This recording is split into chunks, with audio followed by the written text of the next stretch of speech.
Dr. Martin Luther King Jr. was killed. And on that day, my whole world changed. My students were supposed to learn the Sioux Indian prayer the next day that says, "Oh, Great Spirit, keep me from ever judging a man until I've walked a mile in his moccasins." And I decided that the next morning, when I went into my classroom, I would teach my students that prayer, and I would arrange to have it answered for them. And I'm neither ashamed of it nor proud of it. I'm grateful for it. Racism is the result of self-imposed ignorance, and we are encouraged to believe the lie of several races. There's only one. We're all members of the same race. You and I are 30th to 50th cousins. And as far as I'm concerned, that's all we need to know, is that you are one of my relatives, and by the gods of war, nobody had better abuse you because of their ignorance about skin color. The Perspective View podcast by CC America LLC is a show dedicated to discussing diversity, culture, and context beyond the boardroom. DEI today is more than a buzzword on a billboard.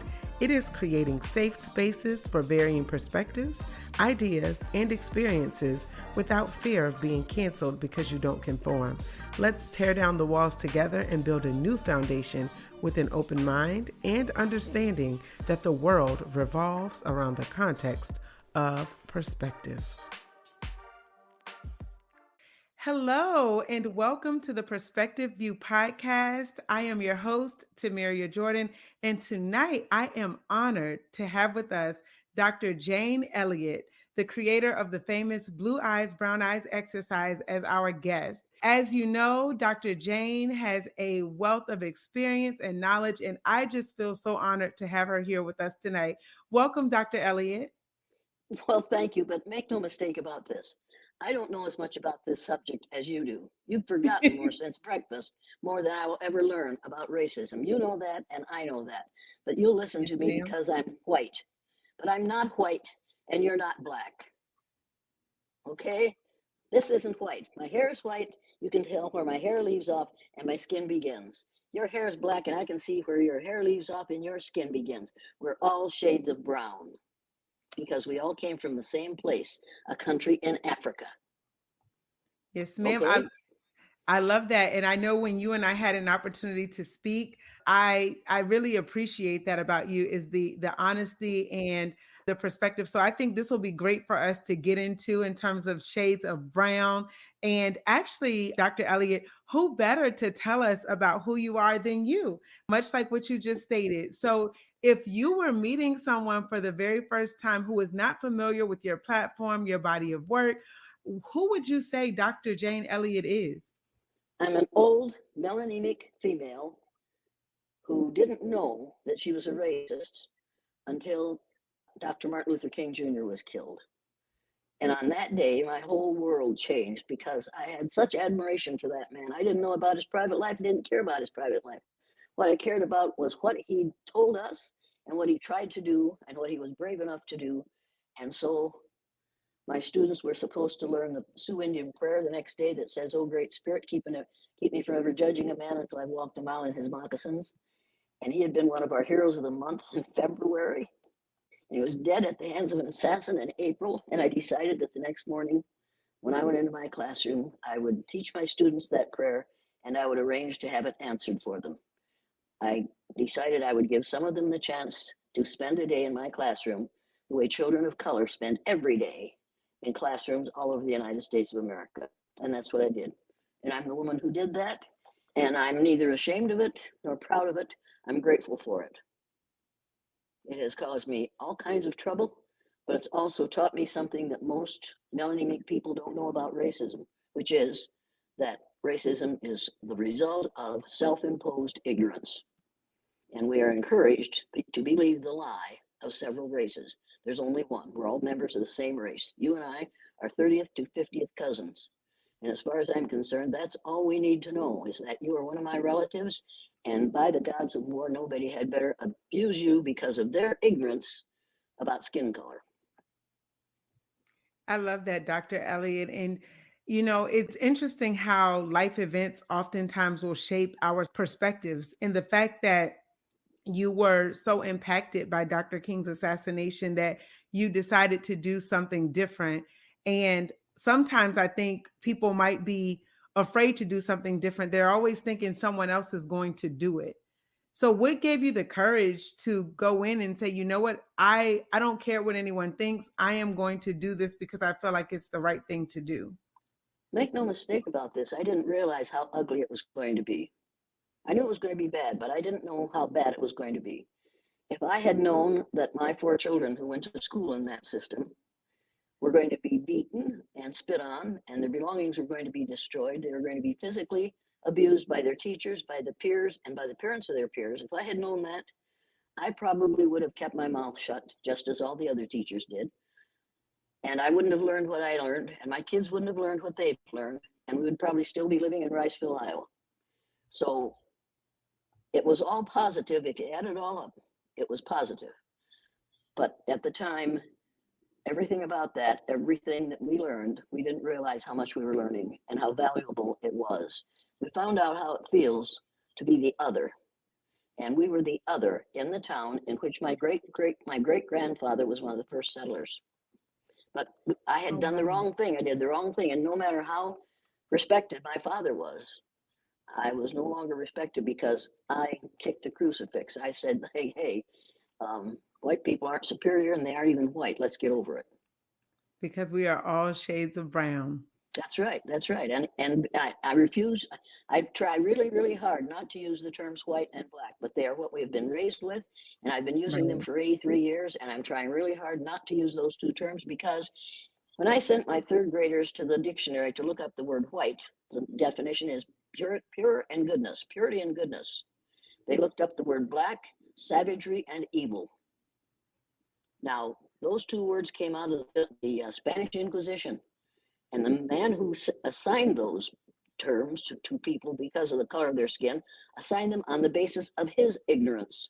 And so for over 440 years, we have been living with the ignorance of somebody who was trying to turn everybody Catholic. And you need to realize that the word race, meaning a specific group of people, came out of France in 1580.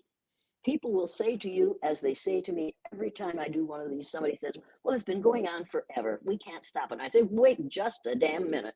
It hasn't been going on forever. We invented it during the Spanish Inquisition, and we gave a name to it. The French gave a name to it in 1580. Don't tell me it's been going on forever. It was not part of the Bible. We were the family of man in the Bible. We were all members of the family of man. As far as I'm concerned, that's what I am, a member of the family of man, and so are you. However, we need to add the family of man and woman, because I don't know of a single man who has been able to reproduce. I mean, they can give us their sperm cells, but they can't give us the baby. Yeah, it's definitely interesting. And to the points that you've made, the fact that it was invented. And when I think about even your website, on your site where you have that your mission is one race. And to me, when I read that, my thought was it is really to educate everyone that we are all related. And I know you and I, we talked about that, the fact that we're all related, but we get that some people don't see it that way. And based on what you shared, and I'm really sorry to hear that your family experienced that as well. And to your point, racism is an ugly thing. It's not comfortable for anyone. And Wait so, a minute. It is extremely comfortable for Donald Trump and his followers. okay, Catholicism is extremely comfortable for Catholics. Christianity is extremely comfortable for Christians. Islam is extremely comfortable for Islamists. But if you dare not be one of those groups, the members of those groups can make your life hell out of that's their fair. ignorance, out of their ignorance. The problem isn't racism, the problem is self imposed ignorance. And that we could cure with education, but we don't cure it with education because we teach the same things to today's children that I learned when I was in 3rd grade as a student. I see the same things in social studies texts today that were there when I was in school. That means that what we're teaching is anti-social studies because we're still teaching that Columbus discovered America, and that's a flat out lie. People from Africa came here between 20 and 60,000 years before Columbus was even born. So it's time for us to start celebrating the people who really discovered this land, and it was not Christopher Columbus. So, but we don't want to teach that because then we would have to teach that to the teachers. And it would be extremely difficult to get educators to admit that they have been miseducating the American mind for the last 300 years. That's long enough.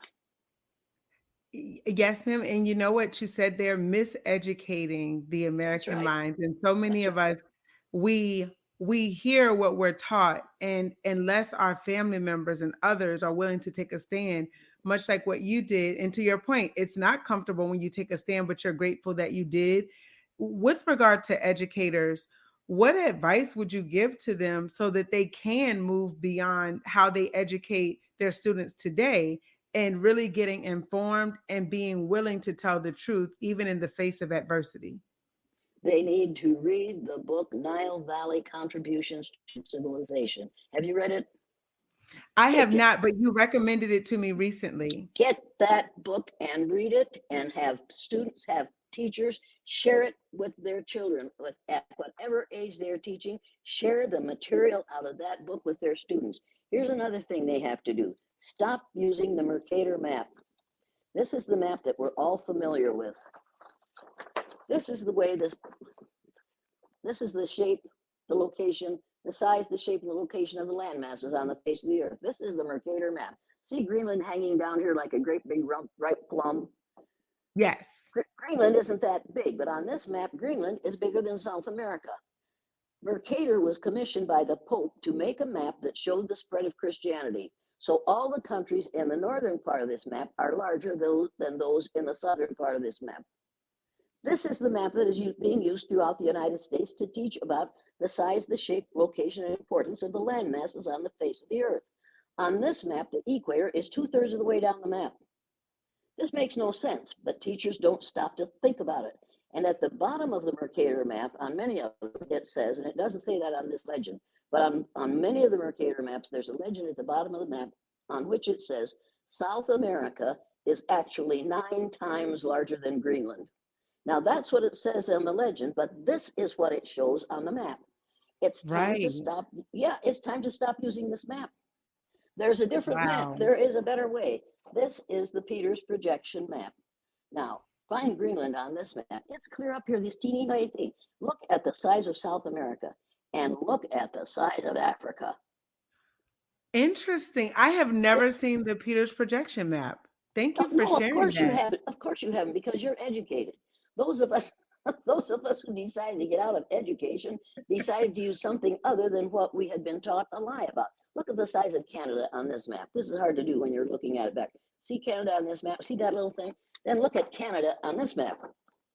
My God, Wow. it stretches from hell to breakfast. This makes no sense. It has never Wow. made any sense, but it makes sense to those who have been educated using this map, and people with PhDs are still using this damn map. I am so enlightened right now. I am literally shocked. And actually there's a comment in the chat from Say Something Saturday that is asking, do you think changing textbooks is okay? And if that would assist with the catalyst for growth as a nation? Absolutely, because how can you be proud of being a citizen in a nation in which you are encouraged to live the lie and to not only perpetuate the lie for yourself and your children, but also to spread it around, to teach people to believe the lie? We believe that this is the way the world is because we've used this map. It's Right. wrong. What we have to do is you go to this company, okay, maps.com. Let me see if I can find it. You go to this company, maps.com, visit them and order a copy of this map. Everybody should see this map. Your kids should see this map. Your Right. teachers should see this map. Your superintendent and your principal and your board members should see this map so that they will realize that they have a teacher in their system who is not going to teach the same old thing that they learned when they were in school. But some of them are going to say to you, it was good enough for my father, at which point you're going to say, it wasn't good enough for your father, and it certainly wasn't good enough for my father. You learned a lie about me, and I learned a lie about me and about you. That wasn't good enough for our fathers. If it had been good enough for our fathers, we wouldn't have racism in this country anymore. It wasn't good for anyone. Racism isn't good enough for anyone. And when we're teaching in a way that perpetuates the myth of white superiority, we're doing a bad job. We're doing a really bad job. And education could turn this thing around. After my third graders had that blue-eyed, brown-eyed exercise, they would never allow someone to make a racist remark in their presence. And when we got up to junior high, the junior high teacher came down to the teacher's lounge one day at noon, just absolutely furious. My sister was substituting. And Mary Lou said, I had the worst thing happen in my classroom today. And they all said, well, what happened, Mary Lou? She said, I used the word, and she used the N word. I used the word, and one of my students stood up and said, we don't use that word in this school. And if you're going to use it, I'm going to go out in the hall until you stop. What would you have done? And my sister looked up at her and said, well, I believe I'd stop using the N word. Now, that teacher had to be educated by that 7th grade student, and he was willing to do it. He had the courage to stand up and say, what you just said was wrong, and we don't use that word in this school. He shouldn't have had to do that. A student should never have to correct their teacher for making racist statements. And it's going to get worse and worse because more and more students are seeing the film, The Eye of the Storm, and more teachers are showing that film. And every time you show that film, some kid gets the idea that, wait a minute, even teachers can be wrong. And when teachers are teaching the lie, they're wrong. What was your question? That is really true. And I'll just say even what you stated earlier that, and I love the T-shirt that you have on your website, that racial prejudice is an emotional commitment to ignorance. But I love the fact that you stated that your sister stood up, that students stood up, because that's what it takes. If we're all looking for someone else to do it, nothing gets done. That's right. The only thing necessary for the perpetuation of evil is for good people to do nothing. And as long as you do nothing, somebody else, like Donald Trump, will do something. And we'll all be stuck with it. With regard to systematic racism, so I know some people say, oh, we don't want to talk about critical race theory in schools and things of this nature, but it literally continues to affect communities of color, but it also continues to perpetuate that ignorance. What is Wait a your minute. perspective regarding that? Let's deal with CRT. Number one, the title, critical race theory. If you're going to talk about race, you have to teach the truth about it, and there's only one. And that shuts down the whole discussion. Theory. I don't talk about theory. I talk about facts. The fact is that there's only one race of people on the face of the earth. Here's another fact. Without what we call blacks, and there are no blacks, but what we call blacks, there would be no what we call whites.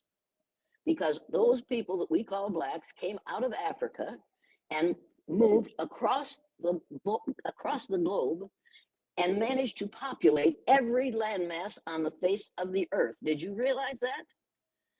That's how we all got to where we are. And as they move farther and farther from the equator, their bodies produce less and less melanin because they were exposed to less and less sunlight. So when they got into the northern European area, they had pale skin, blue eyes, and blonde hair because that was their body's reaction to the natural environment. It had nothing to do with being God's chosen children. We all began black, at what we call black. We all came out of Africa. And those of you who don't believe me need to trace your DNA back as far as you can. And don't stop when it gets to England, and don't stop when it gets to Germany. Don't stop when it gets to Japan. Keep on going back until you find where your relatives came from. And you're going to find out that in your DNA, there will be a percentage of your DNA that came from Africa, because that's where we all came from. And if there isn't, that means that you came from outer space. You know what? Speaking of which, when you tell people that who don't believe that we all came from Africa, what is typically their response? Oh, they're just furious. They're absolutely. Who the hell do you think you are? And I say, I think I'm an educator. And the word educator comes from the root duck deuce, which means lead, the prefix e, which means out, the suffix ate, which means the act of, and the suffix or, which means one who does.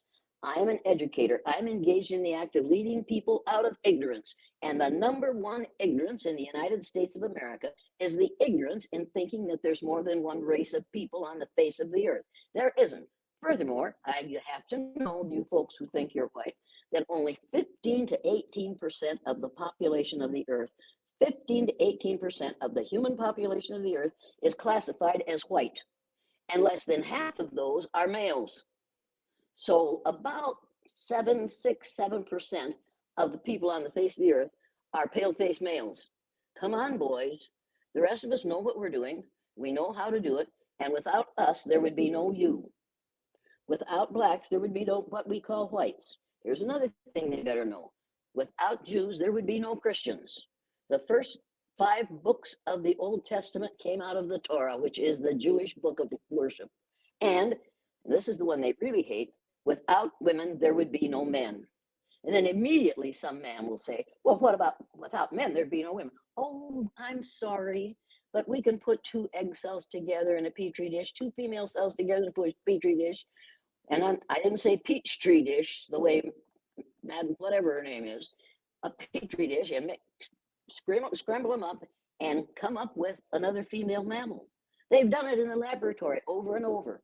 But you put a bunch of sperm cells in a petri dish and stir them up, and all you get are mixed up sperm. They will not produce another person, but female cells will. Without women, there would be no men, and we could have an entirely female society if we chose to. I would hate that. I love men. Oh, oh, oh, yeah. Not everybody has to love men, but I love men. I totally understand, and I'm right there with you. I would say, and actually, you touched on some of this in terms of the common misconceptions people have about race and racism. You've touched on the fact that we all come from one place, Africa. You touched on the fact that ignorance is literally what has created racism and has perpetuated it. Are That's there right. any other misconceptions that you think people have about race and racism that you'd like to highlight? Oh, well, we have a language that encourages you to be a racist.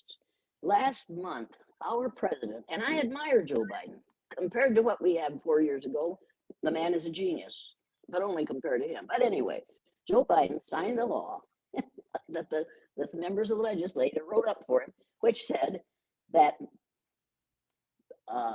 multiracial marriages, interracial marriages are now legal.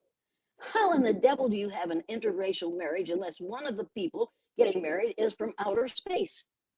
There's no such thing as an interracial marriage.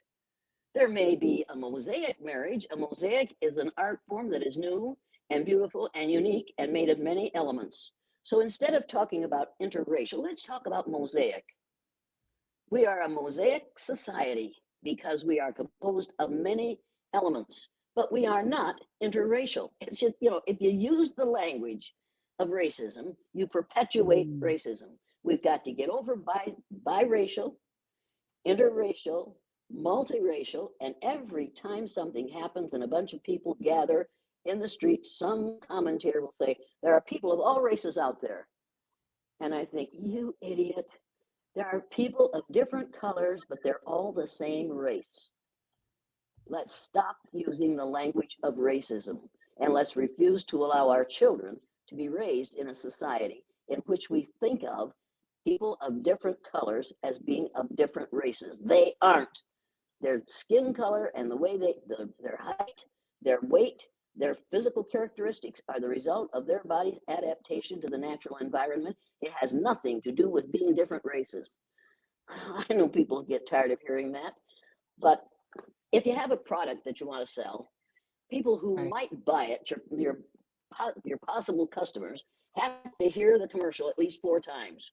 So I will say at least 4 times, there's only one race, there's only one race, there's only one race. And maybe in your sleep, you'll wake up and you'll hear that miserable witch saying, there's only one race, there's only one race, there's only one race. If that's all I accomplish today, I will be perfectly happy. I want you to have nightmares about me saying there's only one race. Because if I can get that nailed into your head long enough, you won't be able to deny it, because you'll walk out on the street and you look at people and you'll say, oh my God, there's one of my cousins of color. I wonder if they'll accept this colorless cousin. Because if you're going to talk about people who are other than what we call white as colorful, then you're going to have to call people like me colorless. Nobody wants to be called colorless. You know what's interesting? I love the slogan that you have on your other shirt that specifically speaks to this, which is God created one race, the human race. Human beings created racism. Oh yes, when I wear either one of those in an airport, invariably some tall, pale, stale male comes up and leans into my face, but he has to lean way down to get there and say, I don't like your shirt. And I say, so don't buy it. You don't like it, don't wear it. But don't Right. expect me not to wear it just to make you happy. This is the way it is. If you don't believe that, that's fine. Take my word for it. I'm not believing that you're bright either, but some people think you are. And then I go to the ladies' room where he can't follow me. And you know what? That's a good idea. I just find it interesting now. And that's why I wanted to start this show, the perspective view, because everyone has different perspectives based on their experiences. But I find it interesting when others they impose their perspective, but they expect everyone to adopt it. And you said something really powerful to me when we initially spoke about how certain demographics will enter an environment and expect it to change, and others Yeah, will expect yeah. others to adapt. Would you mind repeating that for everyone? Because I thought it was so powerful. Well, one of the main differences between people who are called white and people who are called black, and we've got to stop using white and black. One of the main differences between melanemic people, if you don't have enough iron in your blood to keep you healthy, you're called anemic. If you don't have enough melanin in your skin to protect your cells from the rays of the sun, you must be melanemic. Does that make sense to you? It does. Okay. If you have more melanin, you're melanaceous, which rhymes with spacious and gracious and efficacious. It's a good thing. If you have a lot of melanin, you are melanotic, which means very dark skin because of a large amount of melanin to almost black, but not black. Okay. What was I going to say?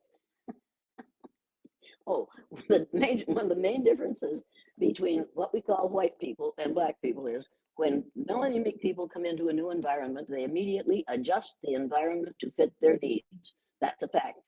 When melanaceous and melanotic people come into a new environment, they immediately adjust their needs to fit the environment. And that goes on a daily basis. And all you have to do is read those social studies books and look at the maps and see how melanemic people have adjusted the environment to fit their needs. Africa has been lucky. We haven't spent a whole lot of time in Africa, but all the natural and all the things we need are in Africa. And when we white people, when we melanemic people turn our attention to Africa and start exploiting that land, people in Africa are going to realize that they have to put a stop to this. However, you're not going to have to worry about that coming from this country after the next 30 years. Within 30 years, melanemic people, white, will be a numerical minority in the United States of America. Now, somebody must have told Donald Trump that because he built a wall on the southern border of this country, and he said, "We're building this wall because we've got to keep those brown-skinned people out because brown-skinned people reproduce too rapidly."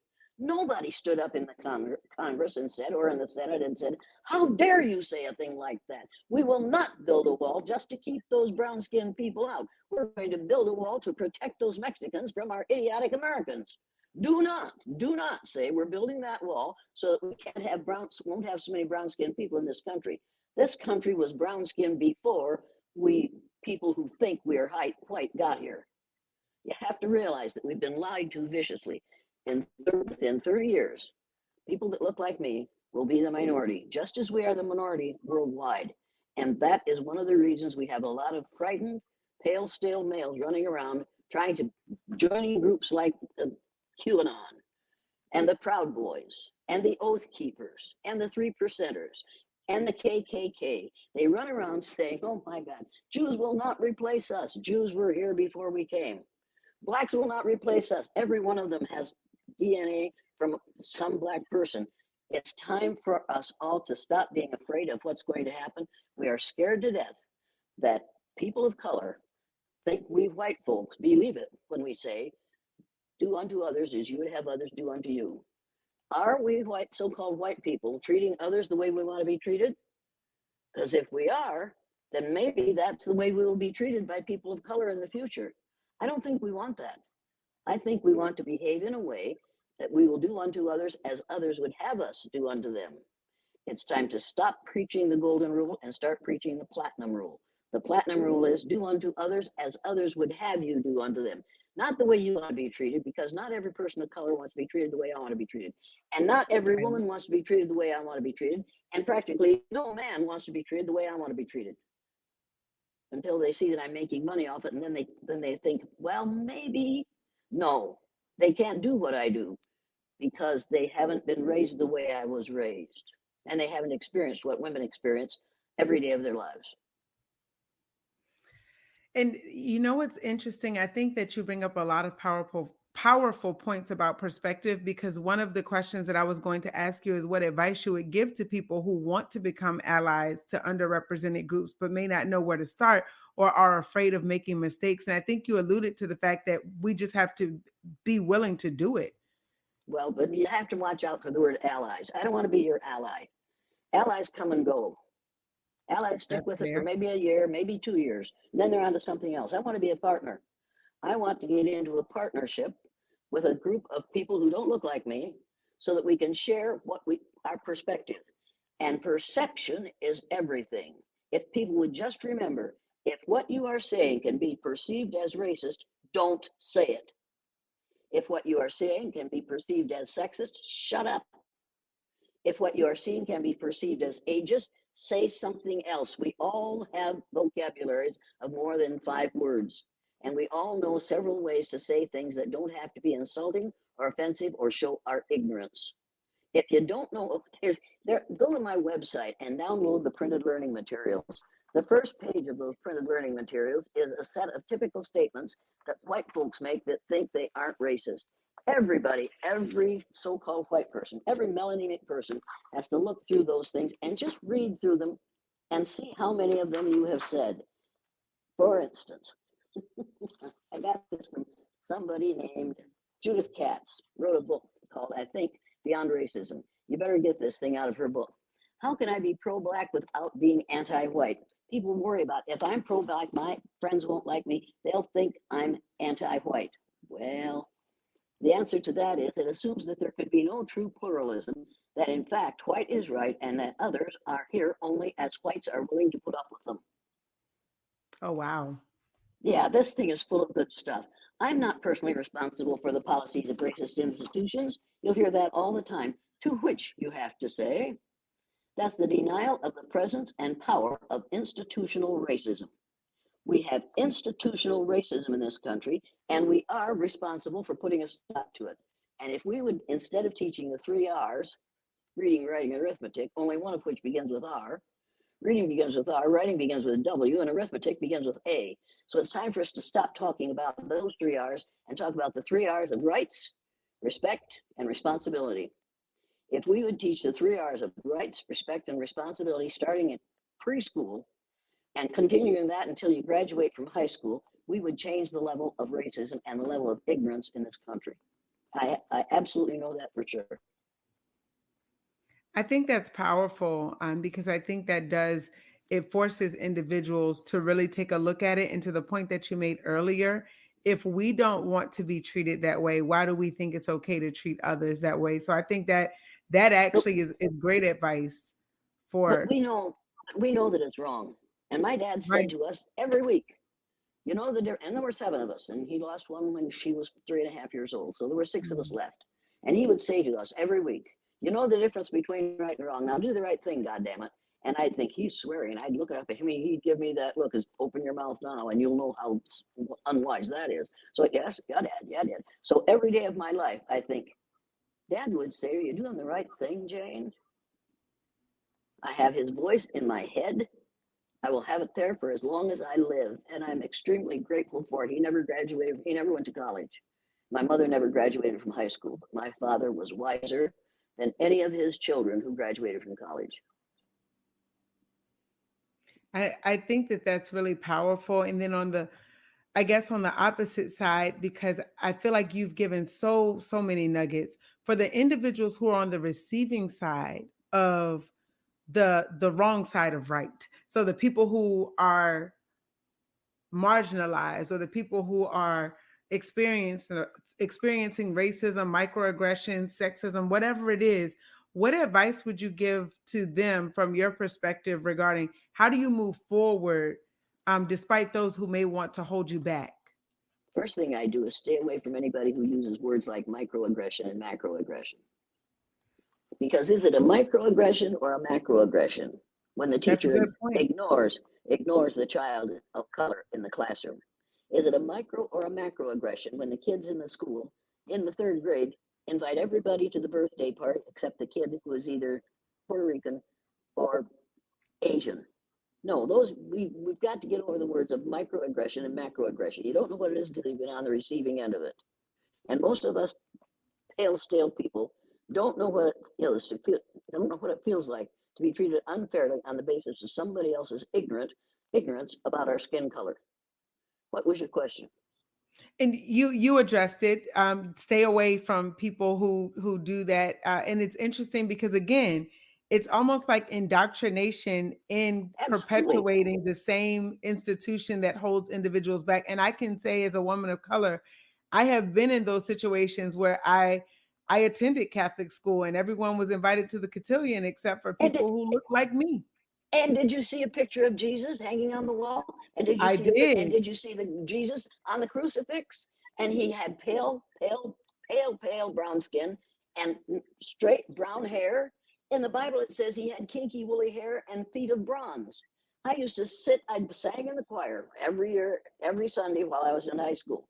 And I'd sing the choir the anthem, and then we'd go back and sit in the pew and look up at that minister with a picture of Jesus behind him that looked nothing like Jesus Christ. And so I sat there and thought, this is pure hypocrisy. But I loved to sing with those old people. They were wonderful. Every one of them could sing beautifully. And they thought those four Jennison kids were just remarkable because we also had the same voice.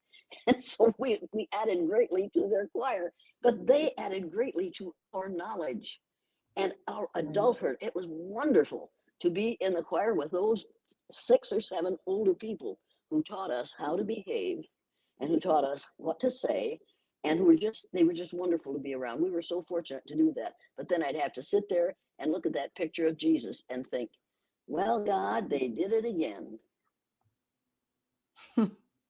Yeah, But we think that God is an old white man with a long gray beard that looks like Charlton Heston playing Moses.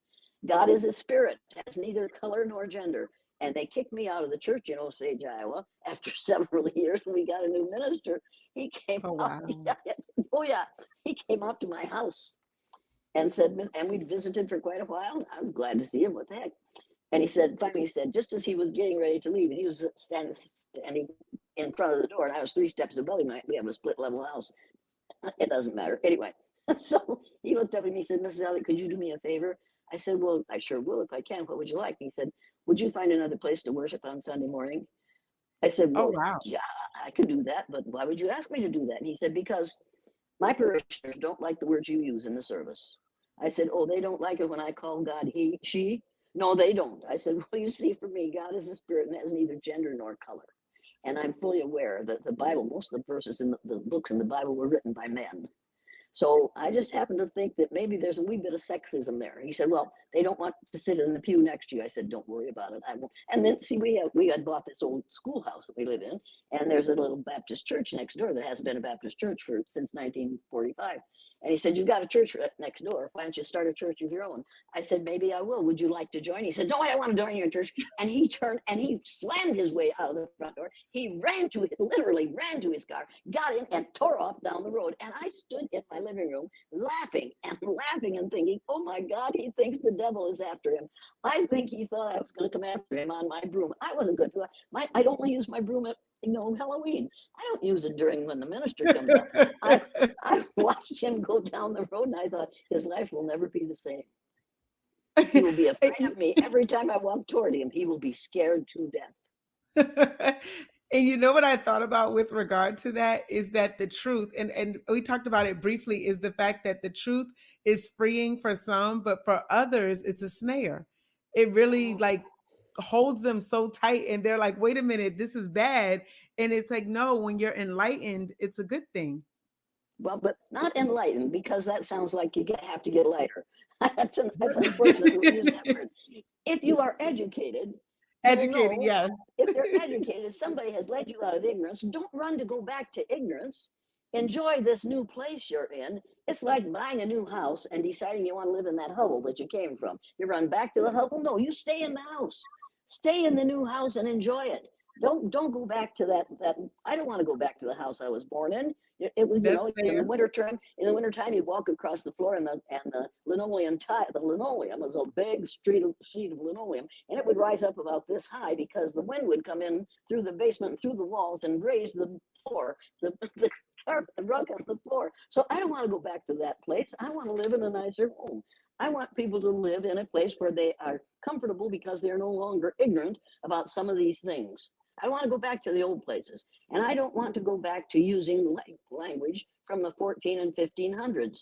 I want to use language of this time instead of language of the 1400s and 1500s. And all this race business came out of the 14 and 1500s.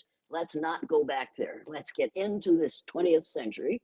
This is the 21st century, right? Let's get into 2023 instead of 1540. I don't want to live the way they lived in 1540. I do not want to wear a corset so tight that my waist is no more than 18 inches around. And I don't want my sons to have to wear knee breeches and powdered wigs. And I don't want to have to walk every place I go. I like having an automobile, and I had one until I crashed the front end. So I'm walking a lot now. That's my fault. Okay, so we live and learn. Yeah, What's your question?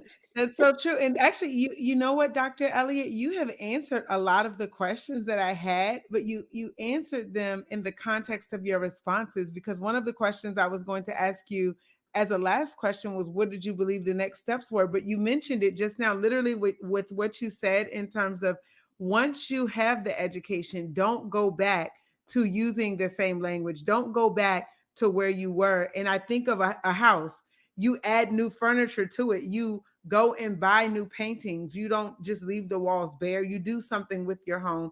And so I think that did answer all of the questions I had. But I guess one question I have for you, since I don't see any in the chat, would be, are there any questions that you wish I would have asked you that I didn't before we wrap up? No, because if I tell you the questions I wish you would have asked me, we will talk for the next 3 hours. You know what? I Because wouldn't mind that. oh, yes, you would. You'd find me going, oh, I don't want to hear the word race again as long as I live. And I would be saying, and that's exactly what I wanted you to do. I wanted you to get so sick of hearing the word race that you never let it come out of your mouth again, and you never let anyone say it in your presence. Because tell me what you mean by race, fool. And then they can't tell you. And then they'll say, well, people who came from a different place. No, let me tell you something. We all came from the same place. So that won't work. Race is something that we invented during the Spanish Inquisition. It's time to give it up.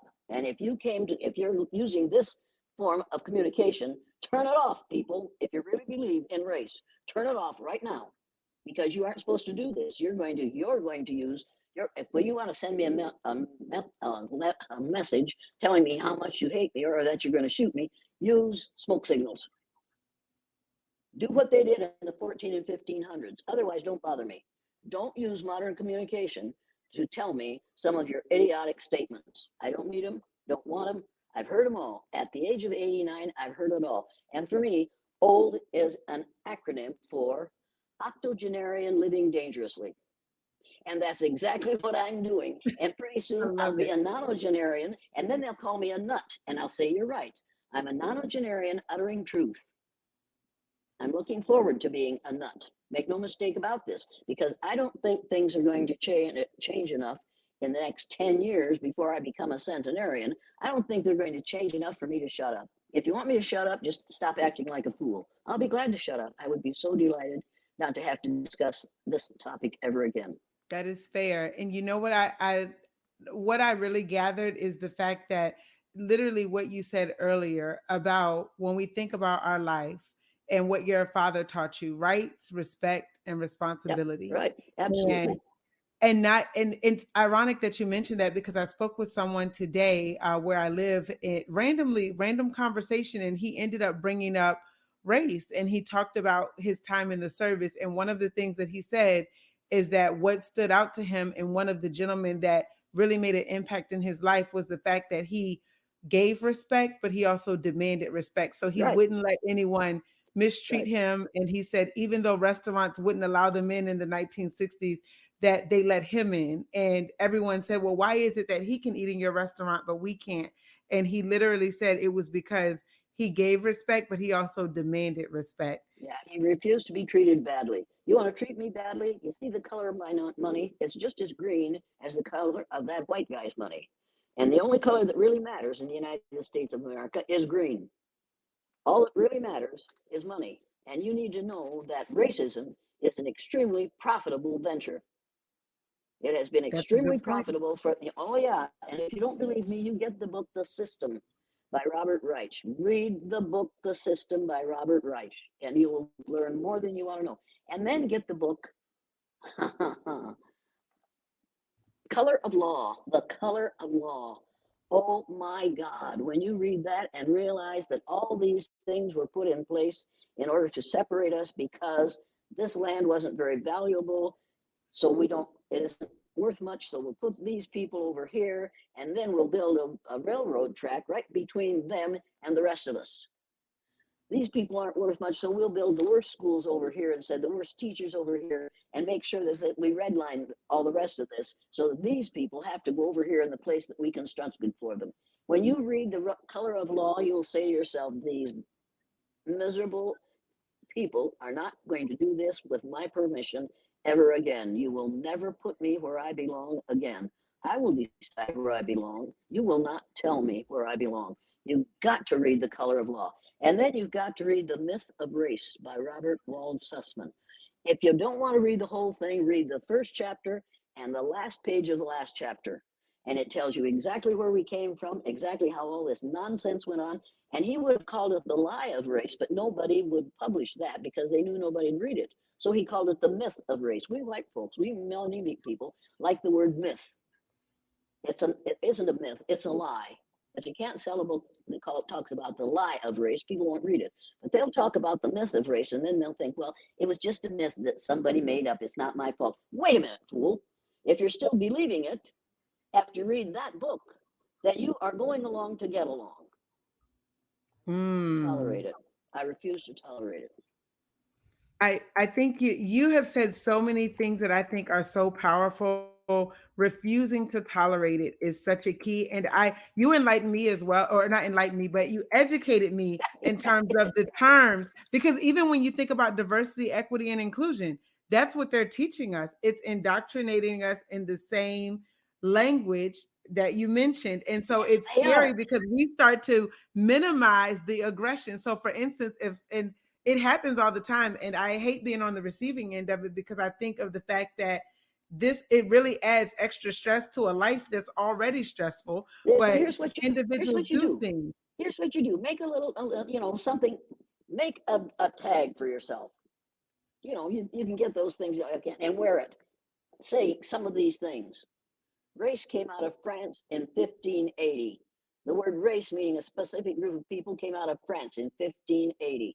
My daughter has somebody who is going to make a sweatshirt, print a sweatshirt that says, without blacks, there would be no whites. Without Jews, there would be no Christians. Without women, there would be no men. She's going to put that on a sweatshirt because I said that someplace. And somebody said, oh my God, that should be on a sweatshirt. That should be on a sweatshirt. Those are basic truths. I said, really? You think? You really think so? So she's having a sweatshirt made and she's going to sell those.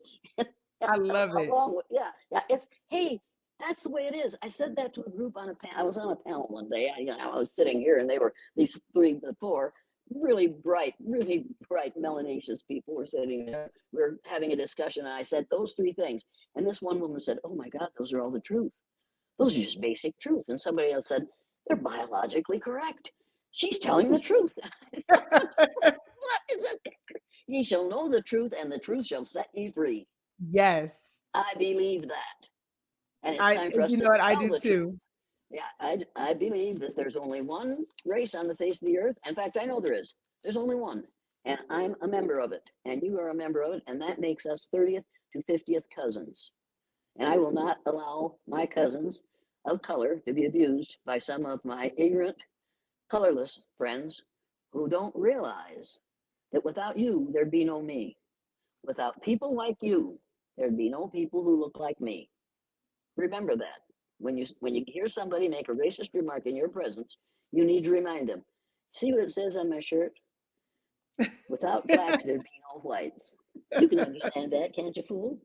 Even you can understand I that. can imagine, and you know what? Similar to what you said earlier, I can imagine how that conversation would go. Look, I would have to go to the ladies' restroom as well because I'm sure they and, would follow me to tell me how much they hate my shirt. and you can say, "You want to buy one, fool? I'll sell it to you Exactly. because I know where to get another one." And it just gets to be comical. You know who's coming at you, and you know what they're going to say, and I just wait for them, and then it comes bubbling out because you can't help it. If you're a That's pale, true. stale male and have been on top all your life, you just can't help saying the kinds of things that have been accepted from you. And then you're talking to an older, short, fat, pale female, and you don't realize that she thinks, well, we had the word for men, which is male. And in order to get a word for women, they had to take the chemical symbol for iron, Fe, and add it to the word for male. So when somebody calls you a female, you say, that's right. That's the chemical symbol for iron added to male.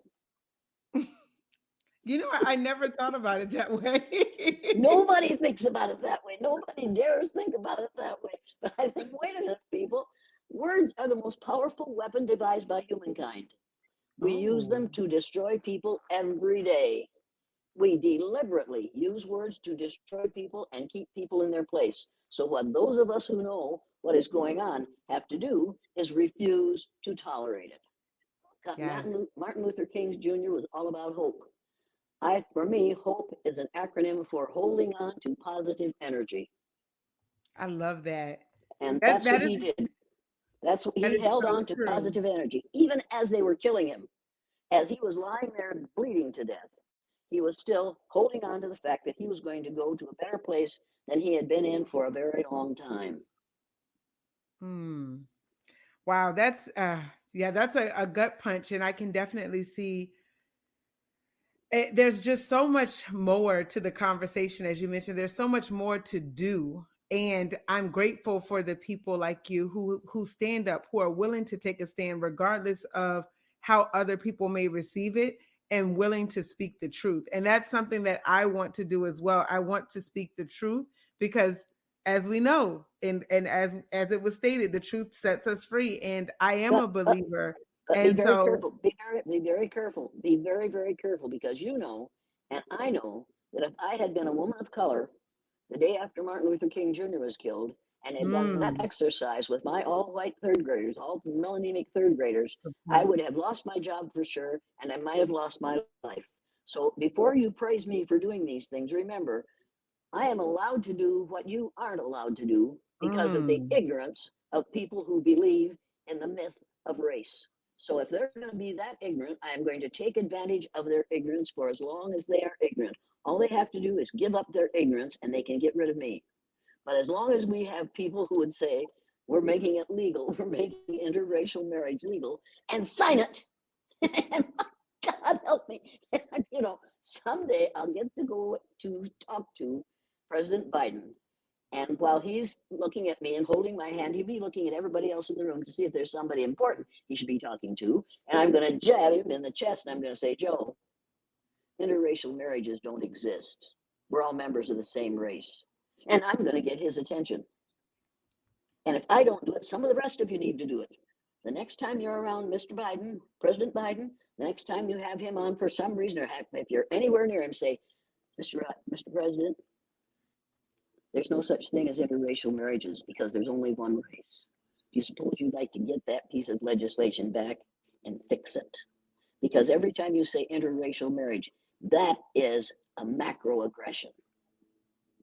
But we don't think of it that way. We think It's macroaggressions true. when you kill somebody. No, we kill people by inches, by the words that we Oh, use. And when we say microaggression and when we say interracial marriage, we are sticking a pin into your heart once again. And here's another one. And this is my favorite one. I'm doing this because I love you.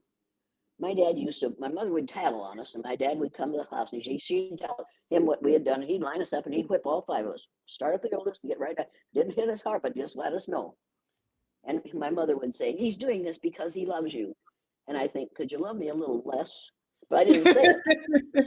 But you see, we do these things, and then we say, we're doing this because we love you. If that's what love is, what we Mm. melanemic people have been doing to children of color in schools all over this country for the last 300 years, if that's love, but what my husband and I had wasn't love. And what I have for my children and my grandchildren and my great grandchildren isn't love. If that's love, I don't believe in it. So don't run the word love past me ever, ever, ever, because that's a lot of nonsense, a lot of vicious egotism. And it's unfortunate because the individuals on the receiving end of that, to your point, it's almost like death by a thousand cuts. It's like, let me just keep on cutting you slowly and then tell you that you're not bleeding. You're imagining things. Oh, it's really It's for not that bad. it's for It's your own good. projecting. It's for your own good. We're doing this to you for your own good. You Mhm. wouldn't be as comfortable as the rest of us are if you had to live with us. So you're more comfortable with your own kind. Have you had that one? You should live with your own They kind. don't quite say it that way, but they insinuate that it's you would be better off over here. Uh-huh. And then you say, Go to the why? kitty table. Yeah, and then you have to say, why? Are those people at that table, do they have diseases that I don't want? Well, no. Well, then why wouldn't I want to sit at that What's the beside that difference? table? Are they all syphilitic? They all have Trump virus? Is that why you don't want me to be over there? Because I know I don't have it, so maybe they do. Shall I go over there and ask them if they have Trump virus and if that's the reason I can't sit with them? If you're as vicious as I am, pretty soon you have no friends at all. But the people who talk to you talk very carefully, very, very carefully. I remember the first day I did that exercise, I went down to the teacher's lounge at noon because so many horrible things were happening in my classroom. Horrible things like white statements coming out of brown eyed kids about the blue eyed kids. And I told the teachers, about 10 of them in the teacher's lounge, what was going on the day after Martin Luther King Jr. was killed. The younger of those two teachers, three third grade teachers at that time. The other two were in the teachers' lounge. And the younger of those two third grade teachers said, I don't know how you have time for all that extra stuff. It's all I can do to teach reading, writing, arithmetic. Well, I knew how she was teaching. She hadn't taught those yet. And the other one said, about probably 60 years old, and she looked up at me, and I can still see her sitting there. And she said, I don't know why you're doing that. I thought it was about time somebody shot that son of a bitch. And not one teacher frowned. Oh And not wow. one teacher said, Helen, how dare you say a thing like that? Not one teacher said, God is love. Not one teacher said, do unto others as you would have others do unto you. Not one of them. They all either smiled or laughed and nodded. I had decided before I went to lunch that I was going to stop the exercise at noon because too many ugly things were happening in my classroom. After those Wow. two statements came out of those two so called teachers, I decided that I would finish the day with my kids in that blue eyed, brown eyed exercise, and I would reverse it on Monday because no child is ever going to leave my presence with those attitudes unchallenged. I may not be able to change their attitudes, but I can challenge their attitudes. And you have to prove to me that melanemic people are superior to all the rest of the world, and you can't do it because it isn't true. It isn't true. And if you use the book Nile Valley Contributions to Civilization, you can prove that it isn't true. That is proof that we have lied about people of color in this country for 300 years. Wow. This has been such a powerful conversation, and I just appreciate you for coming on and spending time with me on this Friday night. And is there anything else that you would like to share? Because I do, to the point that you made, Yes, if there we can is. make small Yes, there is. changes. Yes, Oh, there is. please feel free. Here's another thing I'd like to say. Stop calling this country America. Now, some of you are getting really uptight Well, about that. Now I was get going to over say, it. okay, no, educate us, Dr. Look. Elliott. America is everything from the northernmost point of Canada to the southernmost point of South America. The citizens in all of these countries, every one of them are Americans. What we're talking about is the United States of America, and that's the 48 contiguous states, Alaska, Hawaii, and the islands off the southeastern coast of the United States. This is the United States of America. So instead of calling this America, call it the United States of America. And if you don't want to use all those syllables because it's so hard to say, then just call this the US because US spells us. So from now on, when somebody is talking to you about this country and they say America, you say, do you mean North America, Central America, or South America? You know what I mean? No, I don't know what you mean because for me, I consider the 48 contiguous states, Alaska, Hawaii, and the islands off the southeastern coast of the United States, the United States of America. And the most important word in that title is the word united. Donald Trump tried to divide us for 4 years, and he's still working at it. Language matters. The terms we use matter. We've got to stop calling this the America and call it the United States of America. And my dad didn't realize that, and I didn't realize that until after the Second World War. Some of the guys who fought in the European theater of war came back and talked to my dad, and my dad would say, well, you American guys. And he'd say, wait a minute, Mr. Jennison, you mean those of us who came from the United States? Well, yeah, from America. He'd say, you don't understand. The people who came from Mexico to fight in that war, and those who came from Brazil to fight in that war, they considered themselves Americans too, Mr. Jennison. And my dad said, well, by God, I never thought of it. My dad also said, all education is expensive. The cheapest education you get is what you pay for with money. That, I mean, that's interesting. Definitely an interesting perspective. Yes, it is, because I got more education out of those 9-year-olds during that blue-eyed, brown-eyed exercise. The first time I Wow. did it, and every time I did it after that, was I couldn't have purchased that education because nobody would have given it to me, wouldn't have sold it to me, didn't have it. College professors didn't have that education. They taught me to believe what they had been taught to believe, and they are still doing it. And young people are saying, we're not going to listen to this crap. This isn't right. Come on. And Wow. Jane Elliott says, no, I don't want to hear what Jane Elliott has to say. Well, I'm sorry, but you have to know that there's more than what you learned in your social studies book. It is so true, Dr. Elliott. And there's a comment from Say Something Saturday. Thank you so much for sharing, Dr. Elliott. You have provided me with melanaceous, melatonin, and No, melanemic education. not melatonin, melanemic. Melanemic, Melanemic, melanaceous, and melanotic. Melanemic, melanotic. Okay. melanaceous, and melanotic. Melanemic, melanaceous, melanotic. You got it now? That's going to be right And look there at in you, your head tonight. you're still educating us because honestly, I had never heard of that either. So I'm glad that you mentioned that Before I to die, Say that Something melanotic, Saturday. melanotic is already in the dictionary. Before, and Sarah, my daughter, says that melanaceous is, but they say it's melanaceous. No, melanemic is melanemic. I don't want that extra syllable in there. I want melanemic and melanaceous and melanotic to be in one section in the dictionary, and I want kids to have to learn those words and give up white and black. Yeah, I'm so glad that they said something, especially because I personally had never actually heard anyone say it. I know Um, it.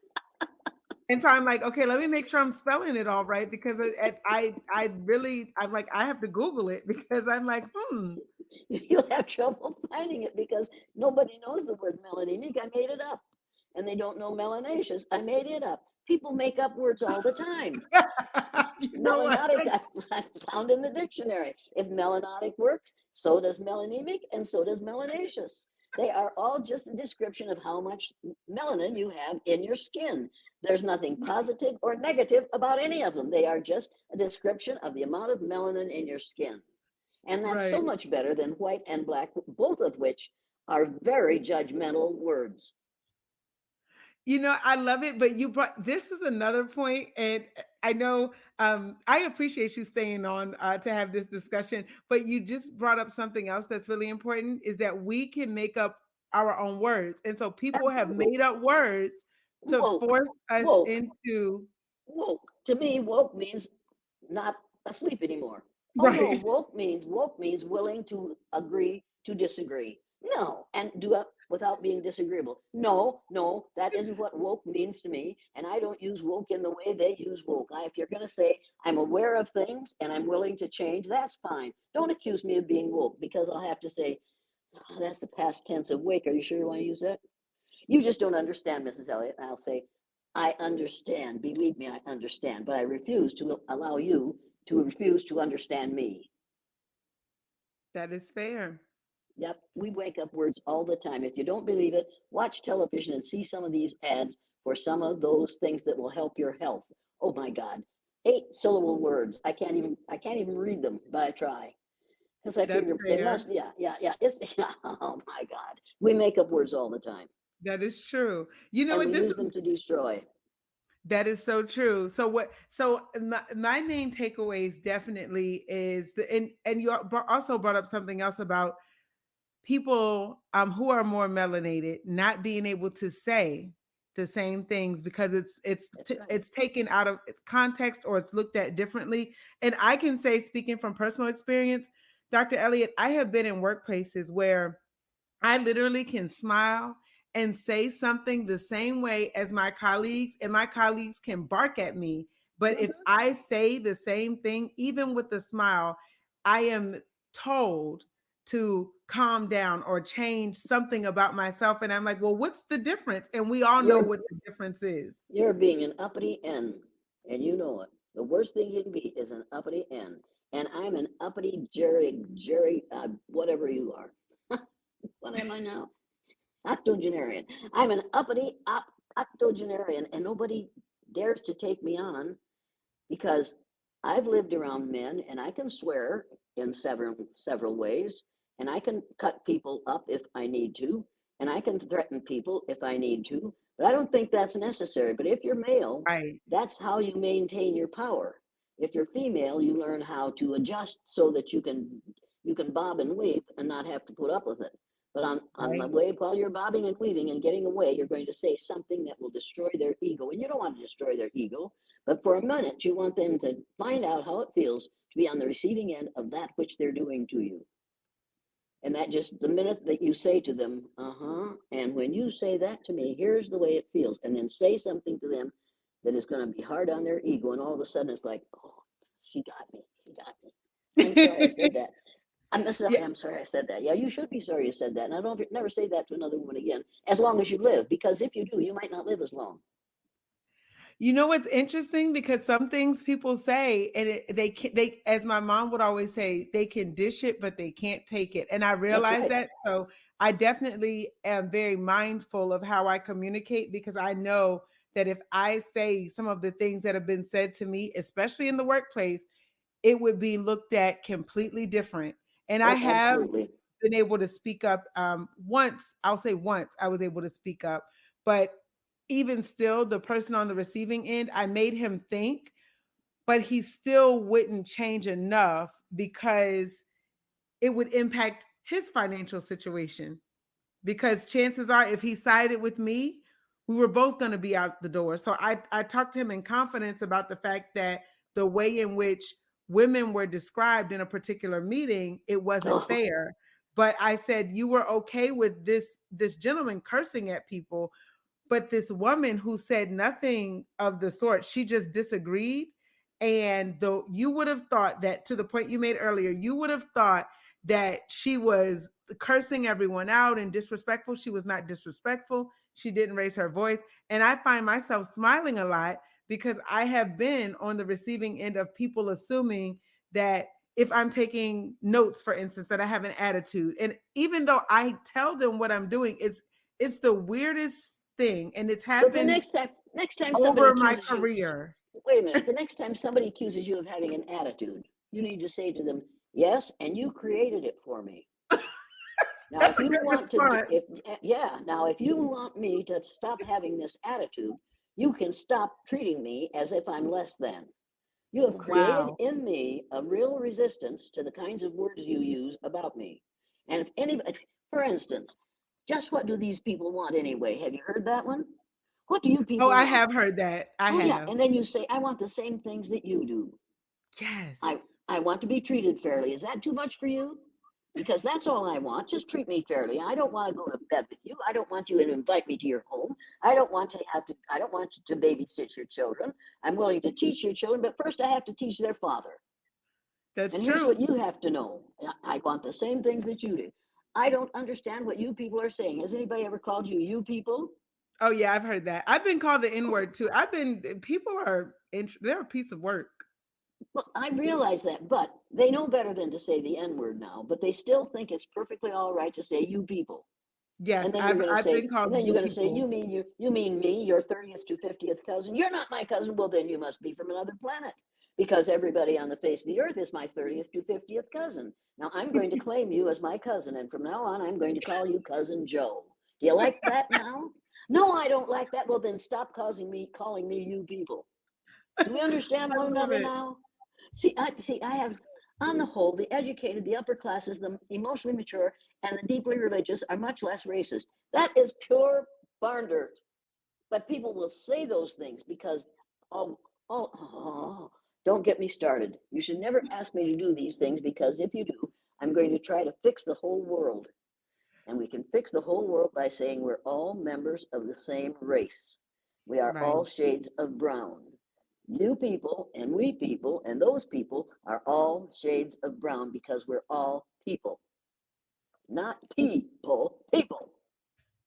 It is so true. And you know what? I guess the what I will leave with is this. And I remember hearing it on the metro in DC, in Washington, DC. And the operator said, "You may not be able to change the world, but you may be able to spark the mind that does." Well, see, And I don't want to spark the mind that does. I want to you light a want to fire change the under mind? every. I want to light a fire under anybody who thinks they're all right with things as they are. That's true. I want to make people who think it's all right the way it is uncomfortable. I want to make them find out how it feels to walk on eggshells all day That's long, true. to send your kids, your sons, out of your house not knowing whether they're going to come back in one piece, because of those ignorant yahoos out there who think that the color of your skin makes you better or worse as a person. I want people who let that happen to other people's children to have it happen to their children for one day, just one day. If your kid has to go to school to Mm, a teacher who's going to say, you blue eyed people aren't smart enough to know this. That kid's going to come home knowing something that you never learned, which is how to be on the receiving end of the ignorance of racism. And the mm. parents would come to me at the parent teacher conference after their kids had gone through the exercise and say, thank you for what you did with my son. Why? What did I do with your son? He used to abuse his sister. We hated to see him get off the bus.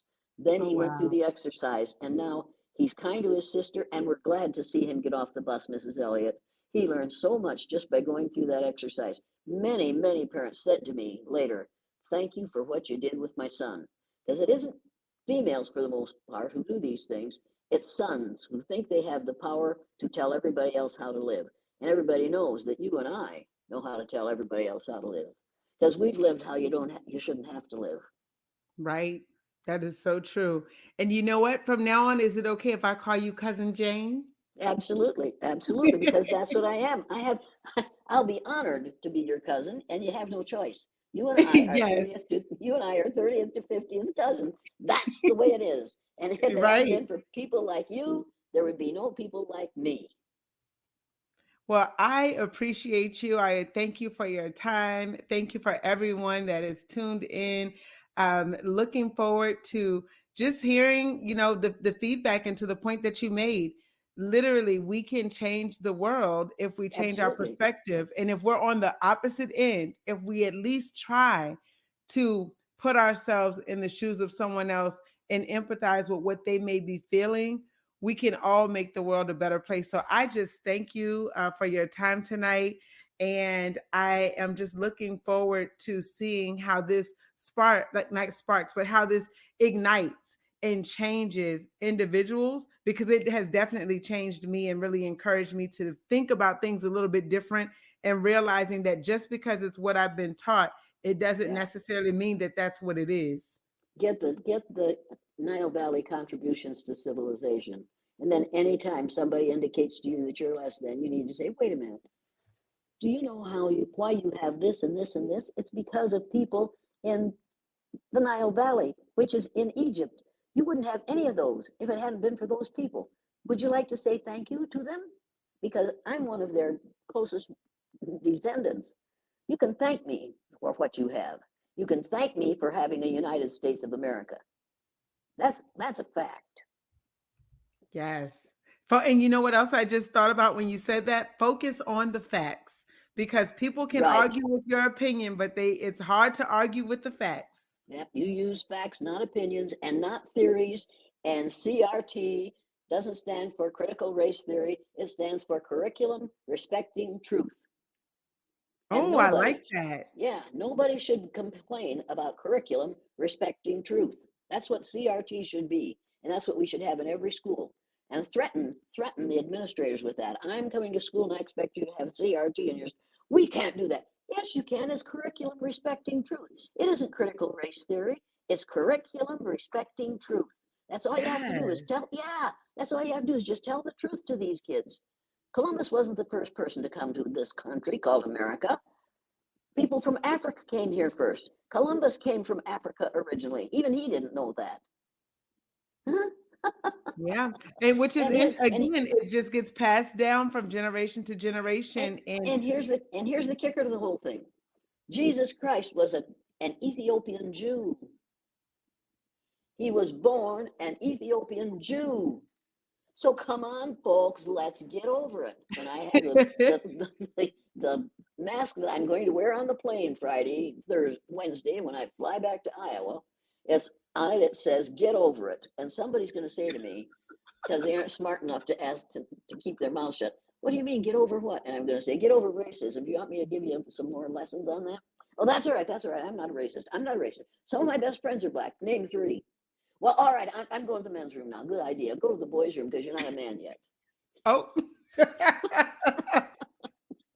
I love the candor and thank you Taiwan for tuning in. He said thank you in the chat. I know that this will definitely ignite conversation and also hopefully change lives and help individuals realize that we can make a difference and it starts with the truth. Go to my website, janeelliott.com, and download the printed learning materials. Read Yeah. through the typical statements, then the clarification of the typical statements, and then the commitments to combat racism, and then go to the bibliography and read every book listed in that bibliography under racism. Because if you didn't learn anything from listening to me, you go and read those books and you will know more when you get done reading those than you knew before you listened to me today, because they're absolutely full of tremendous important information. Wow. And DMC also said, thank you so much for sharing your wisdom and educating us. And I wholeheartedly agree. Again, thank you all so much for tuning in.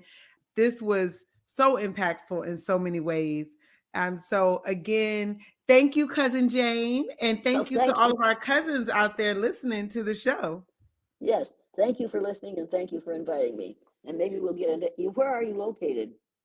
You're welcome. I'm in Virginia.